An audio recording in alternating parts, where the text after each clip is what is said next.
Dans cette vidéo, nous allons voir le principe du dosage par titrage, technique très utilisée dans les laboratoires de chimie ou d'analyse. Nous commencerons par définir ce qu'est un dosage et en quoi consiste le titrage. Nous expliquerons aussi l'utilité de la réaction support du titrage. Puis nous mettrons en œuvre 3 exemples de dosage par titrage différents, le titrage colorimétrique, pH métrique et conductimétrique. Et à la fin, on pensera aussi à exploiter les dosages par titrage pour déterminer les concentrations. Alors définissons le terme dosage dans dosage par titrage. Et un dosage, ça permet de mesurer une concentration inconnue d'une solution ou alors de déterminer la quantité d'espèces chimiques dissoutes dans une solution. Le terme titrage, lui, signifie que le dosage va s'appuyer sur une réaction chimique entre une solution attitrée, qui est de concentration inconnue, et une solution titrante, qui, elle, est de concentration connue. Un dosage par titrage s'appuie alors sur une réaction support sur laquelle on va s'appuyer pour arriver à nos fins. Cette réaction se fait toujours dans un bécher dans laquelle on a mis initialement la solution attitrée de concentration inconnue. Par-dessus le bécher, on place une burette soutenue par une potence dans laquelle on met la solution titrante de concentration connue. Et après l'ajout de la solution titrante, on mélange tout cela avec un bord aimanté et un agitateur magnétique que l'on place juste en dessous du bécher. On peut aussi placer une sonde pH métrique ou une cellule conductimétrique dans le bécher, et ceci afin de suivre l'évolution de ses grandeurs au fur et à mesure de l'ajout de solutions titrantes dans le bécher. Alors on va prendre un exemple plus concret pour la suite. On va mettre dans le bécher une solution attitrée d'acide chlorhydrique qui contient des ions oxonium H3O+, et des ions Cl-, chlorure. Et on va doser tout cela avec une solution titrante d'hydroxyde de sodium ou de soude, qui, elle, contient des ions sodium et des ions hydroxyde. Lorsqu'on va ajouter quelques millilitres de la solution titrante de soude, une réaction chimique va avoir lieu. Il faut savoir qu'elle va se faire entre les ions oxonium H3O+, et les ions hydroxyde HO-, et cela va donner comme équation de réaction H3O+, plus HO- donne H2O. On notera au cours de cette réaction que les ions sodium et les ions chlorure sont des espèces chimiques spectatrices. On notera que cette réaction de titrage est totale et rapide, et cela doit être le cas pour toutes les réactions de titrage. Passons maintenant au premier titrage que vous rencontrez en général dans vos études, c'est le titrage colorimétrique. Ici, pas d'instrument de mesure, mais un indicateur coloré, le BBT, le bleu de bromothymol, que l'on prendra comme exemple.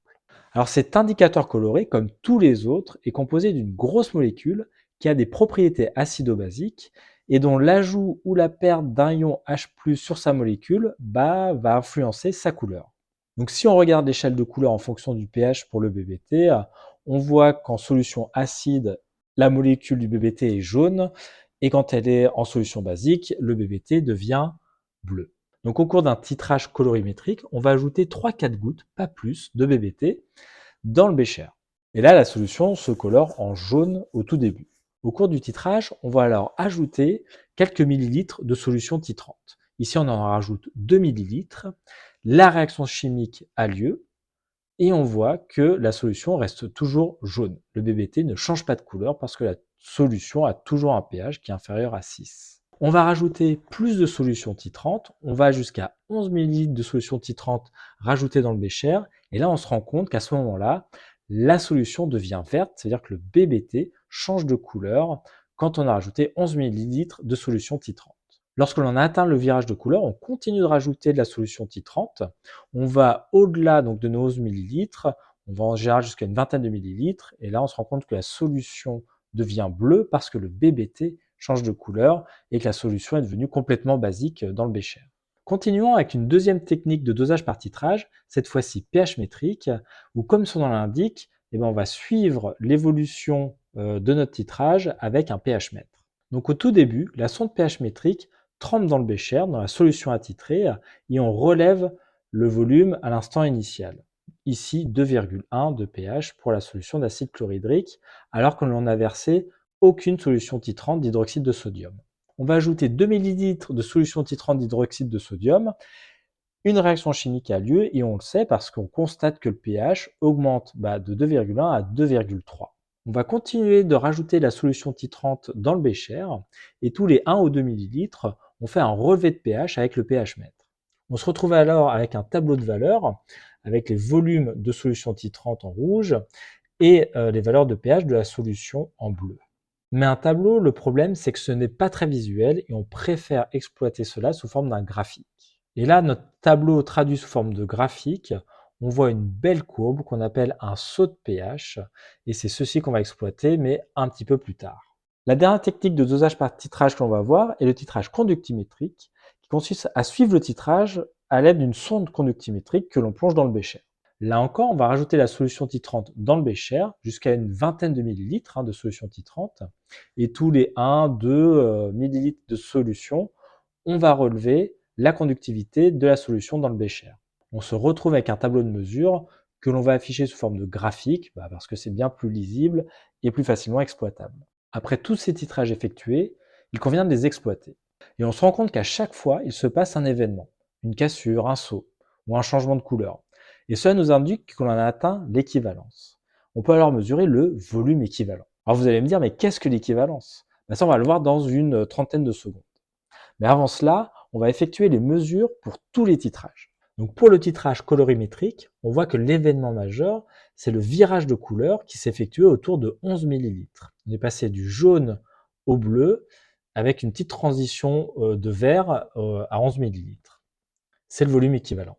Pour le titrage pH métrique, on voit qu'il y a un saut de pH et à l'aide de la méthode des tangentes ou de la dérivée de la courbe, on se rend compte que le volume équivalent est aussi à 11 millilitres. Et pour le titrage conductimétrique, on se rend compte que la droite se brise à un moment donné à 11 millilitres qui correspond donc là aussi au volume équivalent. Mais reprenons ce que nous avons vu précédemment. Qu'est-ce que l'équivalence? L'équivalence, c'est le moment où les espèces chimiques réactives de notre réaction de titrage sont dans des proportions stoichiométriques. On peut alors écrire que la quantité de matière des ions oxonium à l'équivalence divisée par son coefficient stoichiométrique, ici 1, est égale à la quantité de matière à l'équivalence des ions hydroxyde divisé par son coefficient stoichiométrique, là aussi égal à 1. On peut remplacer les quantités de matière par leurs expressions dépendant des concentrations et des volumes. On se retrouve avec cette expression concentration de solution attitrée, ici Cx, multiplié par le volume de solution attitrée que l'on connaît, est égal à la concentration de la solution titrante multiplié par le volume équivalent de solution titrante ajoutée. Nous arrivons maintenant sur la fin, et pour conclure, nous allons comparer nos 3 dosages par titrage. Et on voit que chacun d'eux présente de nombreuses similitudes entre eux. Tous se basent sur des mesures expérimentales, souvent présentées sous forme d'un graphique. On retrouve des volumes de solution titrant en abscisse sur ce graphique. En ordonnée, on mesure une grandeur physique, pH ou la conductivité. Au moment de la brisure de la droite ou du saut de pH ou du changement de couleur, on va mesurer un volume équivalent. Et après, on va exploiter ce volume équivalent dans une formule qui va nous permettre de déterminer la concentration inconnue de la solution. C'est fini. Je vous remercie d'avoir écouté cette vidéo jusqu'au bout. Vous pouvez la retrouver bien sûr sur ma chaîne YouTube Fichier, ainsi que sur mon site web fichier.fr. Celui-ci contient les ressources qui m'ont permis de réaliser cette vidéo. Vous y trouverez aussi de nombreux exercices corrigés, des simulations d'expérience, des notes de cours, un peu d'histoire de sciences et beaucoup de notions vues au lycée. Et n'hésitez pas à liker si vous avez aimé cette vidéo ou à vous abonner si vous aimez la chaîne. À bientôt.